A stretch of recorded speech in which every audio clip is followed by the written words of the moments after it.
I like to ask you, let's say that someone is out there listening to the two of us discuss this and they're like, I hadn't thought about courage in that way. And I hadn't, maybe I'm saying no too much. What would you recommend if someone is listening to us talk and they're feeling unfulfilled or they're feeling unsatisfied in their profession, or they are feeling that they are living that paper doll avatar and they're Mhm. not being congruent with themselves? What is a first step action that you believe someone could take that would make a difference they would feel Right away. pretty quickly? Maybe not right away, but fairly quickly. What's something that could be so impactful that anyone listening to us could do? Yeah. This one's not delicate Okay. because I think if you're feeling those things, delicate actions aren't gonna move you.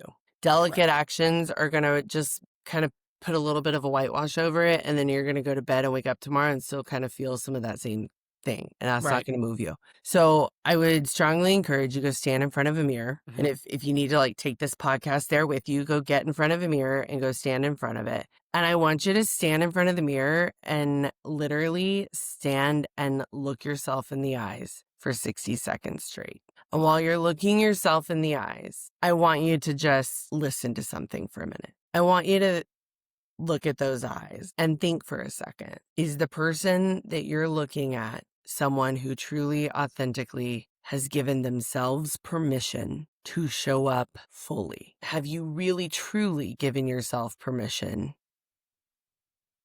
to unapologetically be comfortable in every ounce of your own skin?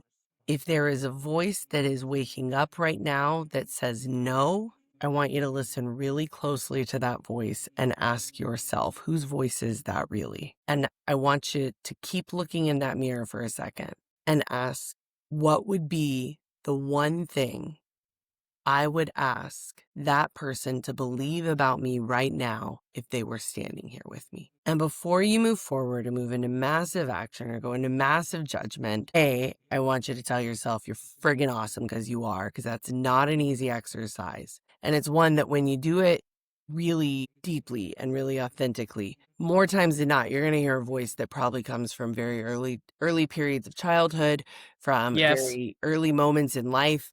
It can be siblings, it can be parents, it can be very early childhood friends, it can be earlier versions of yourself, and that can Yes. be real friggin' tough. And the second thing that you need to go do is sit down and journal about what you are feeling from that. From there, you have a decision to make. And this goes back to the courage to say yes, but it's really that courage for your personal self. Because to claim your personal identity, you have to be willing to have an honest conversation with yourself.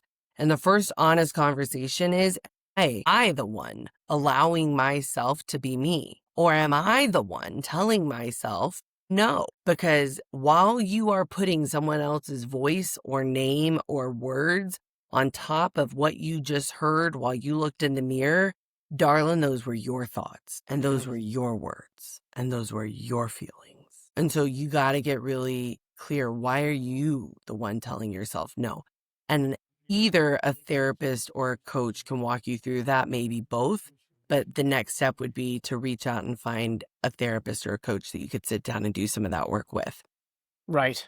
Yeah. And then you and I both know, as coaches, because you're also a coach, It's not a one-time that conversation. it's not a one-time conversation, and we both know what is possible when you open yourself up and say yes to that. Yeah, man. I When you mean, say yes when to I that. started really exploring the ownership, that the voice in my head that made me feel like someone else was speaking to me from previous eras of my life, that's me. It's And you, that was yes. really me not accepting myself. Getting through that work is not easy, but getting through it was life-changing. And it changed this life that I'm sitting in right now and created incredible opportunities. It brought an incredible relationship into my world. I mean, it flipped things on its head for the most incredible ways I can't even imagine. And doing that work is something that takes a lot of courage to start the process.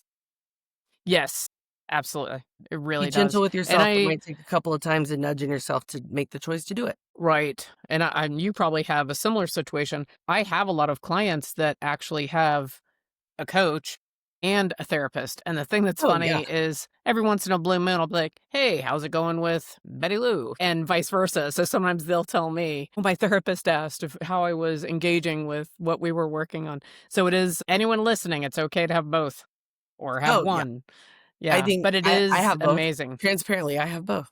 'Cause that you if you're growing and evolving, you're always uncovering new pieces that you wanna do the work on. That's right. You're a I call it a stone in the tumbler. Like you just want to keep What a great polishing, way to think about it. yeah. Yeah. And if you want to emerge as that beautiful stone, keep working on it. Yeah. Well, Great way to think that about it. is an amazing exercise. And I think what I'll do too is transcribe it and put it in the description. So if anyone Awesome. wants those questions, then they can actually read it as well as hear it. But I think that that's an awesome way that someone could take that first step and it could have a much bigger impact than they realize. Yeah. I don't say it lightly. That could be a life-changing moment, a life-changing 60 seconds.